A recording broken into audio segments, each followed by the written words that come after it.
like to say welcome to another segment of Recovery Live Global. Man, it's so nice to be back here once again. Man, this show birthed out of the pandemic where we couldn't meet in our churches, in the basements, and face to face. And so the Lord had us just turn on the camera and take the Recovery Live Global program to another level. We got people, and I don't know where you're tuning in at, but first of all, I'd like to thank you for tuning in. My name is Jesse Washington, and I'm going to be your host. I am the host of Recovery Live Global. With me today, I have Mr. Elder Gregory Lindsey with us today, and I wanted to bring him on. He's a mover and shaker in the community, and I know he don't like me saying that with his humility, but I know his attitude is servitude, but I know who I'm sitting next to based on what the stats say. So I bring to you today Mr. Gregory Lindsey, who's going to talk to us a little bit about recovery from a few different modalities, like, what do it look like in Wayne County? What do it look like for some of the stats? And is there any new nuances out there that you can use to connect yourself to the recovery process? I know it was a time there was no 1-800. There was no where do I go? Who do I turn to? The pastors didn't know. They put some oil on you and prayed for you and wondered why you went and picked up another rock, right after the service. They didn't know. And so today there's new evidence-based processes and programs out there that we want to talk about today. Come on, Lindsey, if you could introduce yourself and tell them who you are and what you got to lend to the recovery processes as it relate to the community. Let's share some information with them. It may be a person out there that's watching the show or tuning in that's right there wanting help, have took a breath from the use of addiction, and they right there taking that breath and they've tuned in to Recovery Live Global. What can we share with them at this point? Well, I am excited and delighted to be here this afternoon sharing this platform with you, Elder Washington. You are a blessed brother indeed, and your heart is in not only recovery from drugs and alcohol, but recovery of a sin-sick soul. And so I am grateful to share the platform because those are also my passions and sentiments. My name is Gregory Lindsey. I am a Christian by faith. I believe in the Lord Jesus Christ. I am by trade the treatment service administrator for Detroit Wayne Integrated Health Network, and I am a father. I am a grandfather. I am a husband, and there are other titles I could mention, but I'm just glad to be here with my brother Jesse and discussing recovery.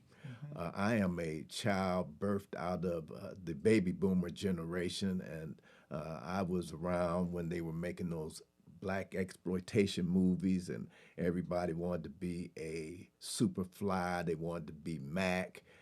They wanted to emulate those characters. They also saw Superfly with a bottle hanging around his neck and a little spoon, and he would put things up his nose, and he had all the girls, the flashy cars, the money, and we wanted this, and I was a product of that. And when I was growing up, not only did we emulate, we wanted to imitate those guys. And so, I wanted to be a Superfly. I didn't want to work for the white man. I wanted to try to sell drugs and to get big bank. But I wound up using drugs. I started drinking at 15, smoking weed at 17, and wound up snorting heroin at 18. And You know, with the heroin, it's a progression, and you finally turn out to injecting it because you find out that's the most economical and expedient way to use it. So I've been on the drug scene. I remember how they introduced drugs in the black community in the 60s, or when they had this powerful painkiller that they used, and we called them penny caps. It was simply a pain pill that you could pull apart, and it was, we called them penny caps because it only cost $1, but it was way more potent than the heroin we was buying on the street. And this is how they introduced heroin in the black community. First, it was cheap, good quality heroin, which all of a sudden, when they discontinued making that, the pharmaceutical company discontinued making that particular pain product. Then they started manufacturing heroin on the street, selling it at a much higher price. And so a lot of people built up a tolerance and had addictions. And we just didn't know that there was a such thing as treatment centers.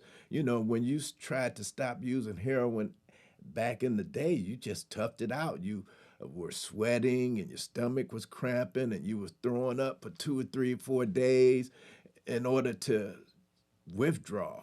But I'm here to say that recovery is much different than it was 40 and 50 years ago. As a treatment service administrator for Detroit Wayne Integrated Health Network, we believe in recovery, and I'm over the substance use disorder department, and I work under the direction of our director, Judy Davis, and we have a multitude of different resources that support recovery. You no longer have to tough out alcohol withdrawals, or uh, heroin withdrawals, or even methamphetamine withdrawals. Any withdrawals, anything that a person is physically addicted to, we have withdrawal management, was formerly known as detox centers. We have about 7 of those spread throughout Wayne County that can help a person to medically get treated so that they don't have to feel the discomforts of withdrawal. Then we have, after that, you could spend over 30 days in a residential setting to help stabilize you from whatever your dependence was, to get the chemicals out of your body and to clear it out of your mind. And yet you'll have therapists that will be there to give you some evidence-based practice theories on how to practice recovery. And then you'll have recovery coaches, those who have lived experiences like myself, who went through recovery, they had an addiction, and they can help you along the journey. Uh, After residential, we have intensive outpatient, we have outpatient services to help you to maintain your recovery. We have all kind of wraparound services like case management, because most people who have addictions, they normally burn their bridges, they lose jobs, they lose family, they lose income, and they don't have any resources, and mostly are homeless. But we have resources where a person can stay 4 months in a recovery housing setting, get case management that will direct them to resources on how to get a job, how to get, if you need clothing, you need food. They have a multitude of resources that they can direct you to help you to get established and back on your feet. If you need an education, it'll help you get back in school. We're here to support anybody in recovery because we do believe that recovery is possible. And Jesse and I are examples because we were there. We had Wow. burned bridges and lost jobs, and we had alienated ourselves from family, and we had physical addictions and mental addictions to substances that just seem impossible to break. But there are many avenues that you can traverse in order to get recovery, because some people don't believe in God. Some people don't believe in Jesus Christ. And so they don't go through what we would call the religious doorway. They might go through the traditional doorway. But at Detroit Wayne, we even believe in faith-based recovery, and we have a faith-based collaboration with pastors, like Jesse said, that will help a pastor to get their members into the services that they need, instead of saying, well, I'm gonna pray it away, and I know you hooked on heroin, I'm gonna put some oil on your head and we're gonna pray this heroin demon out. It's still not gonna negate the physical the physical ramifications of your addiction. So we're saying, yeah, it's good to pray. I mean, when my eyesight is failing, you could pray for me, but I still need to go and get a prescription for my glasses. If I got a toothache, you could pray for me, but I still need to go to the dentist. What we're saying is we're here to support any pastor's effort as well. For me personally, Jesus Christ is my Savior, and he did help me to break my addiction back before any of this recovery or this support system was in place. I told the Lord that, Lord, if you just help me take this needle out my arm, I'm losing my family, I'm losing everything. I cried out to the Lord Jesus Christ, and he saved and changed my life. And I am so grateful for being in the recovery community, but I'm also grateful that he changed the direction and the trajectory of my life. I once was lost, but now I'm found. Whoa, man, you said a mouthful. You said a mouthful right there. The different methods that's out there, like Yes, you sir. said, to assist. There's a number out there, 1-800-241-4949, 1-800-241-4949. If you're in Wayne County, you could call that number. And there's availability staff 24 hours Yes, sir. to walk you through and talk you through, and then link you to the services that will meet your need. Yes, sir. Far as recovery is concerned. Man, you said a mouthful, and I'm glad to be on the show talking about recovery, because there's so many pathways. Yes, sir. You Yes, know, sir. some people go to the church, some people go to the treatment. Mm-hmm. Some people go through a car accident. Some people take a bullet, and that's it. But I found out when the pain outweighs the pleasure, people have a tendency to change. That's it. And so it's so many ways and methodologies and modalities that a people go through to change this recovery platform. And I am so glad that because of the pandemic, it allowed me to move over and begin to talk recovery in front of a camera, talk recovery with headphones and a microphone, talk recovery on a virtual platform. Yes, sir. I don't know who watching, where you at. Yes, sir. I had she said, I'm in Kuwait. I'm watching the show. I'm in Jamaica. I'm watching the show. So people all over the world is able to tune in and get this information that recovery is available for you. You don't have to just die out there in your addiction. Yes. And you don't even have to suffer. That's because right. they have the medical assisted, Yes, the sir. medication assisted treatment now, that you don't have to go through the shakes and the withdrawals and the DTs and the strokes and some of the things that accompany a person that's coming off of alcohol and opioids. They have programs out here now where you could sit with a doctor and a nurse and a coach and a peer, and they can walk you through the processes of recovery. And it's available for you today. It's available for you today. And then you get so many different levels. And I talked about this on one of my other shows. I talked about how people get addicted. My God, and I told them that God. it start off sometimes as a experiment. As a experiment. Absolutely. Yeah, Absolutely.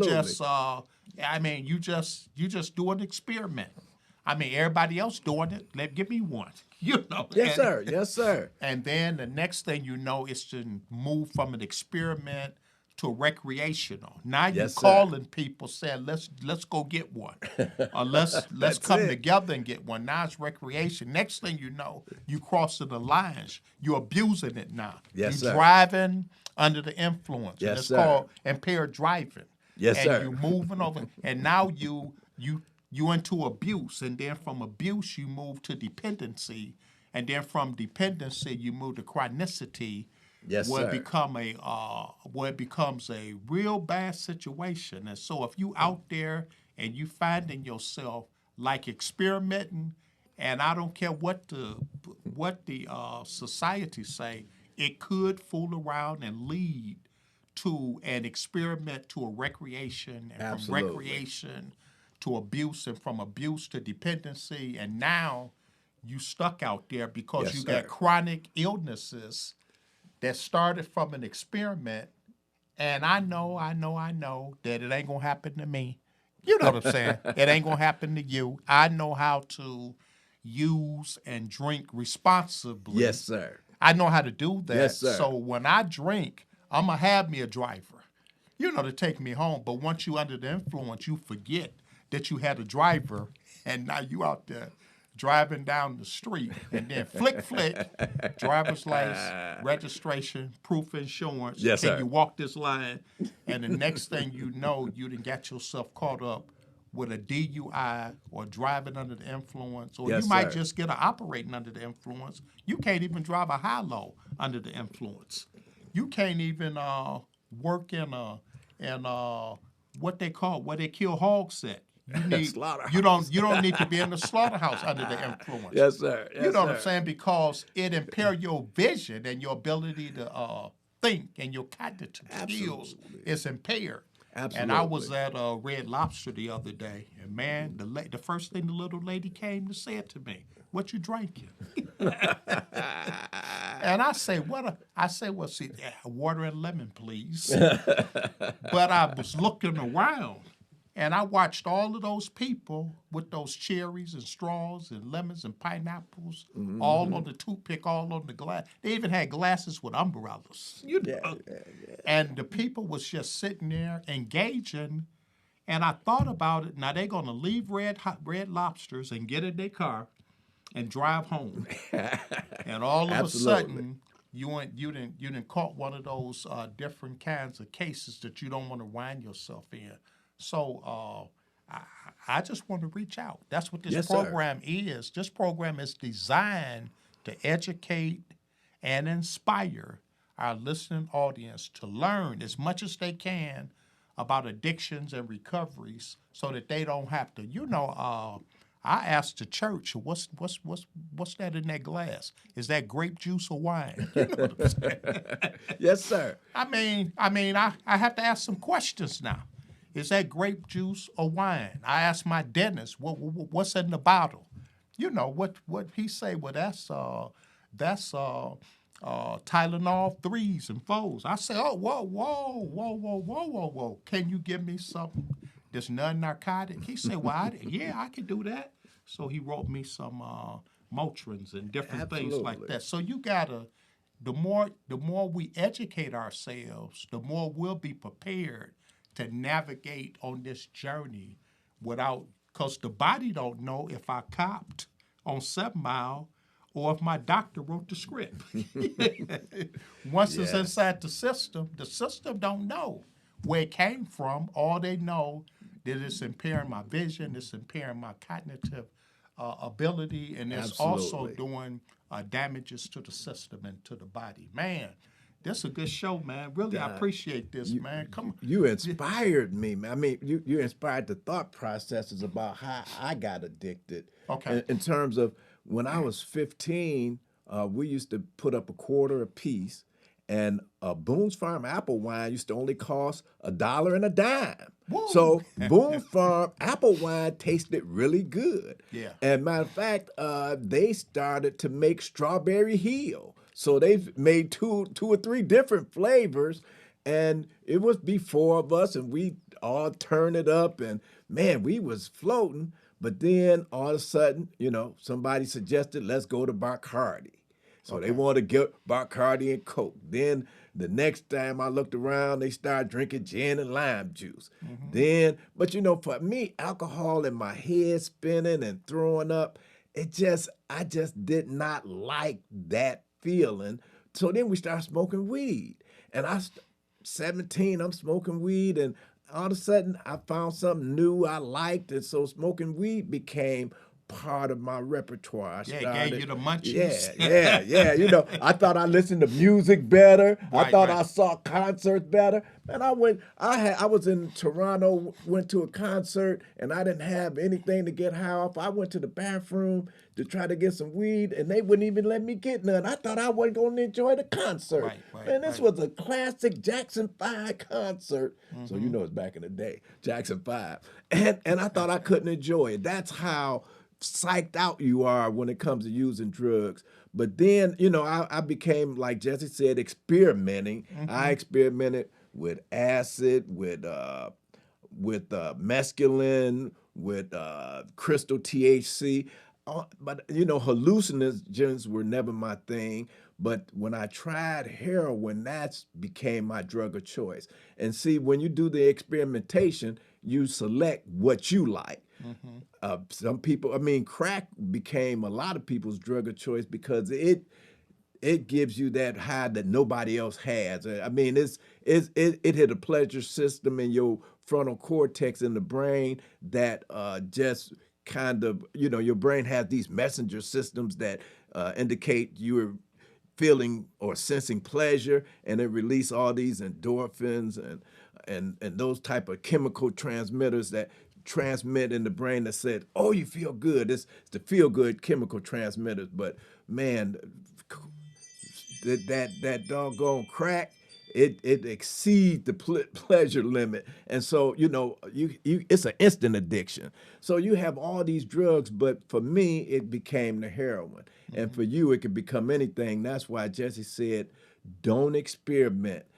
Don't use drugs or alcohol because they impair your mind, they impair your ability to rationally think, and it impair your motor skills. There's a variety of things that it can cause, and you definitely don't know when you're going to cross the line between pleasure and pain. Ooh, yeah. And it's fun for a while, but then when that pleasure turned to pain, there's no demarcation line or warning signal that says you're getting ready to enter into the pain portion. Wow, wow. You before you know it, I can't do without this drug. I'm spending my money now. All my money is going toward the drug instead of paying my bills. Wow. And you don't know which person you is, on the Absolutely. planet. Absolutely. You don't know. So my strong suggestion is don't experiment. Because you don't know. You might be a person that can use and become a functional person. They call them functional addicts, where you can go to work, pay your bills, and take care of your business, and still just kind of be using every day. But Yes, the sir. psychological and the physical, logical effects that substance have on the body is still the same, whether you functional or dysfunctional. Yes, sir. Or you may be that person that you hit it one time, and next thing you know, you addicted, and you done went off to the races, and next time you wake up, be 15 years later, and you wonder what happened to those 15 years. Doc, you are not therapists. I had a client that was coming to me because the court said she had a DUI, or this person had a DUI. This person had a DUI and was mad because the courts was making her not drink, telling her she can't drink. Okay. Some people feel like that's overstepping the legal bounds, telling me what I can and can't do. And so, they were lamenting to me, I've got a relative that drink every day and nothing has happened to them. They don't have any DUI. They never went to jail. And, they were kind of talking about this person. But 3 months later, that same person came in my office just crying and grieving and said, the person I was telling you about, they're getting ready to die from cirrhosis of the liver. Now they were functional. They were going to work every day, but there are consequences, physically and mentally, for using drugs and alcohol. And, that sort of shook that person and made that person recognize that there are consequences other than get a DUI is a blessing in disguise. A DUI is saying, uh, this may be time for me to stop because I crossed the line, and the Lord allowed you to arrest that behavior. Because when you get arrested, that's my friend Frank Day would say, that's just a way of putting your bad behaviors to rest for a minute. So you get arrested with a DUI, it's putting that behavior to rest for a minute for you to think about what you're doing. And so it's a blessing to get a DUI, and they're not telling you you can't drink, but what they're saying is you probably don't have the ability to limit or to control your drinking, and so you need to stop because you're a danger to society. And then sometimes after the fact, they be thanking the judge and thanking Yep. the probation officer and thanking the parole officers after the facts. When it first go in, they say, "Man, y'all meddling. You in my business. I can't drink. I can't do it. I Yes, can't do sir. it. You telling me I'm dropping dirty. I mean, you when you first come out, they be mad. But then sometimes after a while, people get educated and get inspired, and they feel like, if this smoke wasn't really supposed to be going through my lungs. You know what I'm saying? Yes, sir. Yes, sir. Yes, sir. And drugs, but and I know there's some drugs out here to balance us out. You may have high blood pressure, and you Yes. need a medical substance to balance out your blood pressure. You might have diabetes, and you need a medical substance to balance out your intake and your sugar levels. You might have some mental health challenges, and you might need some medication Yes, sir. to balance out your mental health. So I'm talking about you choosing the medication without a diagnosis, and you out here prescribing to yourself. Self-medicate. Self-medicating Yes, sir. and Yes, sir. prescribing to yourself. Yes, That's sir. where a person really crossed the line at. Yes, sir. Yeah, that's where the line is really, really being crossed. Man, I thank God for another opportunity, man, to just sit back and talk about recovery on a platform like this. So I'd like to take a pause for a few moments, and we'll be back in just a few minutes. I am Jesse Washington with my interview, Mr. Gregory Lindsey, Yes, sir. on Recovery Live Global. See you in a minute.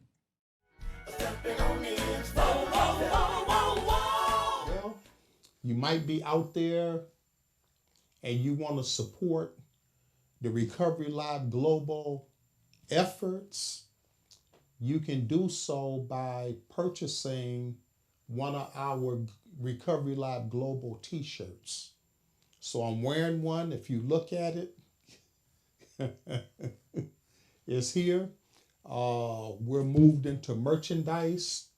So you can call us at 313-694-2140. That's 313-694-2140. And just say, hey, I want to support the ministry. I want to support Recovery Live Global by purchasing one of our Recovery Live Global t-shirts. And I had shared with those, if you live in the metropolitan area and you want a t-shirt, I'll deliver it. I'll deliver it myself. There's no cost for deliverance. So call us and purchase your Recovery Live Global t-shirt in support of the Recovery Live Global show. So, support us. It'll be a good thing. Well, welcome back to Recovery Live Global. I'm your host, Jesse Washington, and my guest today is Gregory Lindsey. We've been talking about the background of recovery and addiction, and we've been talking a lot of ebonics and street terms as it relate to getting people to hear about the recovery process and what things are at. Greg was just sharing with me that there was some national statistics out there that we want to share to our listening audience at this time? Yes, as you all know, fentanyl is becoming a what we would call a killer in our communities. The CDC has already issued this opioid epidemic as being severe, and the reason it's severe is because of this one drug called fentanyl. And so on May 10th, there are some community action groups that got together and decided to come up with Fentanyl Awareness Day because people need to be aware of the dangers of fentanyl. Fentanyl is affecting a lot of people simply because it's 50 times more potent than morphine. And nobody knows just the amounts that would cause a person to overdose on. Fentanyl is being used now. They got what they call these fake devices that they use, or they use these schemes in order to get fentanyl more introduced into these street drugs. So people who buying heroin more than likely are buying heroin laced with fentanyl. People buying cocaine, they're lacing cocaine with fentanyl. They're lacing marijuana with fentanyl. They're lacing methamphetamines with fentanyl so people can get hooked on fentanyl. Matter of fact, they even have fentanyl pills.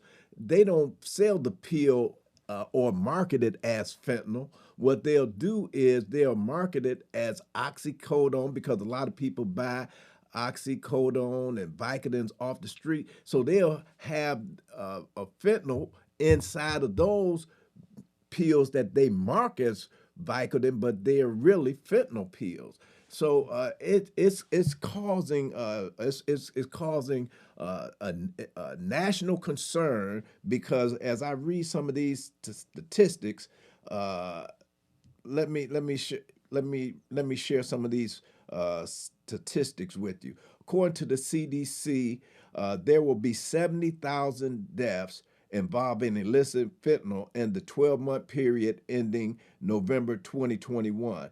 Data shows that fentanyl was involved in more deaths of Americans under 50 than any cause of death. Get this, including heart disease, cancer, suicide, homicide, other accidents, and illnesses. And it's really affecting our young people. For the 12-month period ended in September 2021, drug deaths grew faster among young people aged 19 and under, increasing by 26%. Did you know illicit fentanyl was involved in 76% of those drug deaths for this age group? In the 15 to 24 age group, there were 7,500 drug-related deaths during this period, and 6,000 of those 7,500 deaths, or 80% of them, involved the drug fentanyl. This is startling, and even for high school students, it's growing. The overdose death is growing by 169%, according to the CDC. So this should raise some alarms in our communities, and I'm glad it's coinciding with Mental Health Awareness Month, which is in May, because a lot of people self-medicate. So they just take medicines because they want to feel good. But if every drug has a reason or a purpose. When we think about opioids, it's really a painkiller. And there are people who live in chronic pain, and they may benefit from opioids because what an opiate does is go directly to the point of pain, while the Tylenol will go to the brain to help with the brain function of the pain. But both of those work in conjunction with each other. Cocaine, even as an anesthetic, most of these drugs have what we call Schedule II. They do have a medicinal purpose. There are some drugs like marijuana, they try to move it to a Schedule II, but say it's that it has medicinal purposes. For me, it's hard to imagine something that you put in your lungs. You smoking, and it's it's supposed to be benefit your health some kind of way. When I first smoked a cigarette, my lungs said, get that foreign substance out of me because it's going to damage me. But that's that's my spin on it. But they said it had they said it has medicinal purposes. But we do need to be aware of fentanyl and the devastation it's causing in our society and in our communities. And Detroit Wayne is doing everything we can. We have even what we call harm reduction.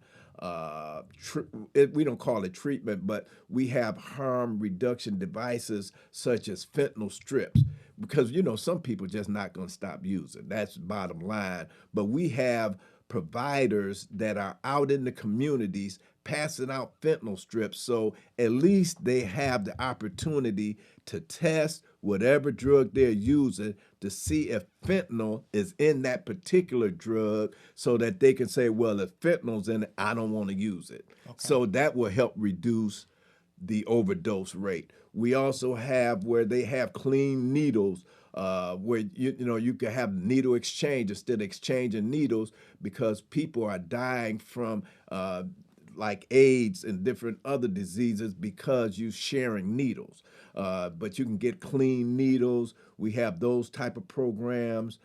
And we also have the drug called Narcan, or naloxone is the chemical name. Narcan is the brand name. And all it does is help to reverse opioid overdose. Wow. And we're trying to get this into every individual's hand, because if you like me, there's somebody in your family, somebody in your community that's using opioids, and you will never know how many lives can be saved if they have naloxone on the scene, because it will reverse an opioid overdose.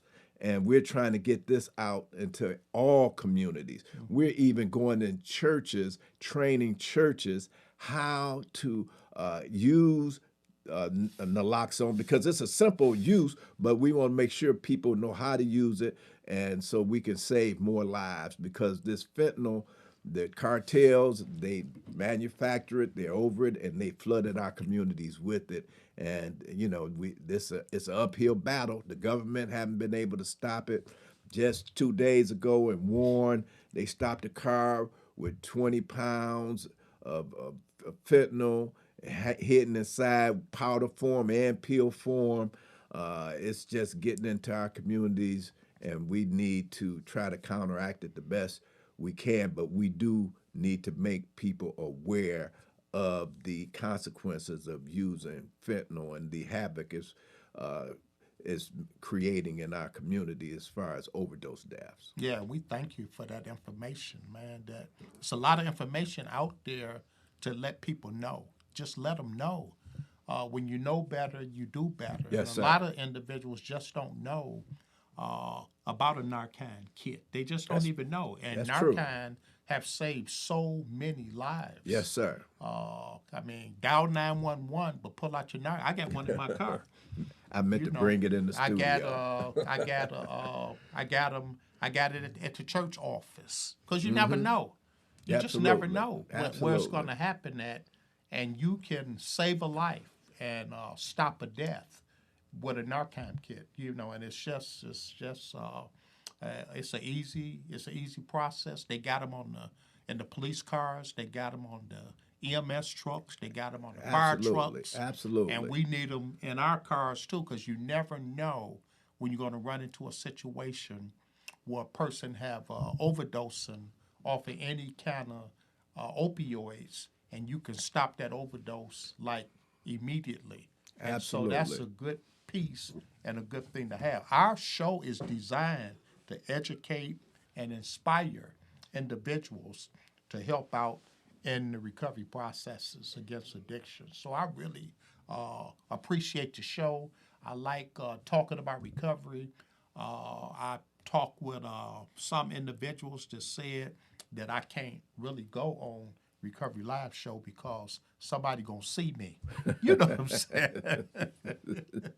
Somebody gonna see me on the Recovery Live show, and because of the stigma that's associated with addictions, till they gonna fire me. Right. Not only fire me, they not gonna let me preach no more, or they not gonna let me Wow. teach no more. They not gonna Wow. let me work with their children no more. They not gonna let me function in mainstream society anymore. But our focus here is to break the stigma that's associated with addictions and recoveries and things like that. Somebody in recovery gotta say, I'm in recovery. Yes, sir. You know what I'm saying? Yes, sir. Yes, Somebody sir. gotta say it. Why? Because people need to know that everybody is just not dying in their addiction. There's some people in recovery. And we all over the place.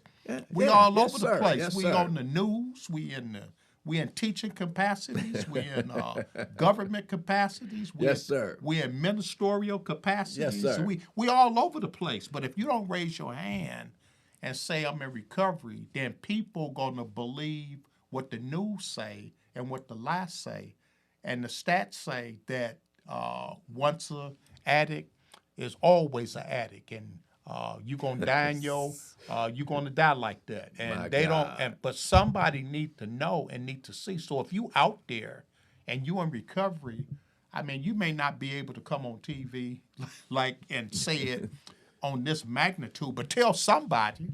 Yes, sir. Tell somebody, because it's people in addiction that just want to hear somebody say that I ain't using today.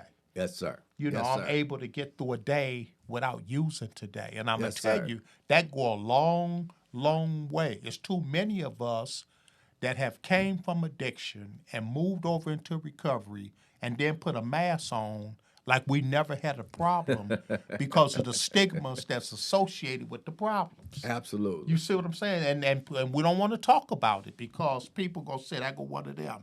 Oh yeah, he wanted them, or she wanted them, or whatever, whatever. Yes, sir. And because the stigma that's associated with people in addiction, people that's in recovery don't want to talk about it because they don't want to get judged as being one of them. But somebody got to raise their hand and got to stand up and say, I'm in recovery today by the Yes, grace sir. of God. By the Yes, grace sir. of God. Jesse and I are pastors. We represent Jesus Christ in front of an audience, and our people have learned to accept who we are because they know that our lives have been transformed and changed by the power of God. They can tell by what we say and what we do. But the thing about the stigma, I used to work the access phones, or what we call access. In other words, when people wanted to get into treatment and they called a 1-800 number, I used to be the one that did the screenings. And you should hear how many people, innocent people, who never thought they would ever use drugs, they look down on the drug addict and the intravenous drug user, and they scoffed at them and called them junkies. But here were suburban housewives and young tennis players and people who had injuries by default, maybe a car accident or a sports injury, went to the doctor, was prescribed an opiate for pain, and started taking it for medical purposes, but then start liking it start liking how it made them feel. And all of a sudden, when the doctor cut off the prescription, they start going out to the street to buy the opiate. And then from going out to the street, the pill form started costing a little, it became expensive. So what they started doing, the dealer would say, well, why would you keep buying these expensive pills when you can get something cheaper? I got this heroin, it's cheaper. And they'll, in order to get that feeling, they would buy the heroin, and your heroin, you build up a tolerance to it. Like any drug, your body build up a tolerance where it's going to take a little more for you to get that desired effect, and then it's going to take a little more, and after a while, the addiction is out of control. You can't get enough money. You got $100 dollar a day habit. And these were people who never set out in their mind, said, I'm going to be a drug addict. But they became addicted because of the pharmaceutical companies' false disclosure saying that opiates that were put in these pharmaceutical drugs that they were using was not that addictive. They tried to downplay the addictive properties of the opiate, and it caused this what we call opioid crisis. So now you like I said, there are people who would have never thought about putting a needle in their arm, but because of the opioid crisis, you have a broad spectrum. There's many faces to addiction. Like I said, from the suburban housewife to the Muslim to the person who goes to church, there's a cross sector of people that it hits. And we just have to be aware that there shouldn't be a stigma, because nobody set out in their minds to say, I'm going to be a drug addict. I'm going to be the best drug addict there is. It happens by chance, but there is help. And that's what Jesse is so ingenious. And just like when churches couldn't meet because of the pandemic, and we had to go to the Facebook and to these virtual platforms, Jesse, God blessed him to have this vision because of his heart to help those who are addicted. Put this platform worldwide, global recovery, so that people can see that recovery is possible. And I thank God for giving Jesse this vision and this platform. And I'm just praying that it keep going out so that people can be reached and know that there is help, that you can recover, and you once were an addict, but now you are in recovery. Amen. Amen. Good. Man, I could go on and on, because I keep getting another thought. Yes, sir. Yes, sir. Then I get another, yes, sir. Yes, sir. thought. Yes, sir. Then I want to talk about this. I want to talk about that. Man, I could go on and on and on, but I'm going to put a pin in it.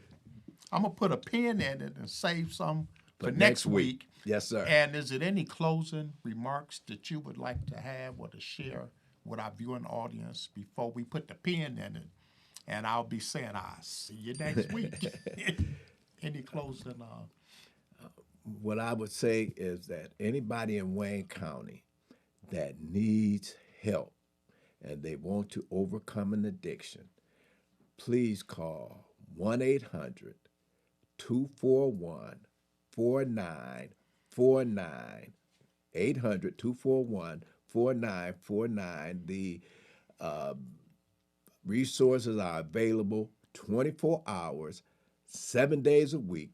There's never a day off. You can always call and you can receive the help that you need, because we want to make sure that you can get into recovery and you can be like Jesse, clean and sober for over 30 odd years. Woo! Man, that's a beautiful thing. Go ahead, my brother. Because your program is so effective and because it reaches such a large-scale audience, a broad audience, Detroit Wayne Integrated Network is backing or giving some financial support to this program. We want this program to be funded, and we want to help fund some of it. And we would love to see other people who believe in recovery support this program, because it is vital to get the recovery message out. And Detroit Wayne, Jesse has been a part of Detroit Wayne for years. He's worked under the banner of Detroit Wayne in terms of being a provider of recovery services. He's done outpatient therapy, case management, recovery coaching. He has an accountability home. Jesse is steeped in knowledge and experience in recovery, and so much so, he is so effective that Detroit Wayne is looking to financially back and help support this program because of its effectiveness in the recovery community, because, again, we are all about recovery. So we thank you for this opportunity, Jesse, just to share on this program, and we're glad that you have this program on platform, and we do want to support you. Thank you. Thank you. This has been another segment of Recovery Live Global. I'll see you next week. Stepping on